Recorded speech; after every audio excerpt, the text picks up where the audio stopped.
তিন গুণ পরে ঘুমাবেন। তিন গুণের মধ্যে একটা সূরা ইখলাস, একটা সূরা ফালাক, একটা সূরা নাস। কি হবে এটা পড়লে? নবী সাল্লাল্লাহু আলাইহি ওয়াসাল্লাম বলছেন দৃশ্য বা অদৃশ্যের, মানে যা দেখা যায় যা দেখা যায় না, এই দৃশ্য অদৃশ্যের জগতের কোনো ক্ষতি তাকে স্পর্শ করবে না।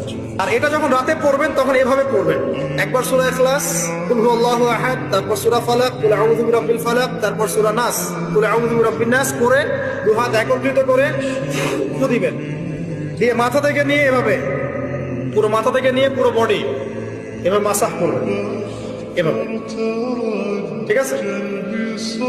এটা তিনবার করবেন, একবার না। একবার করবেন, আরেকবার, তিনবার।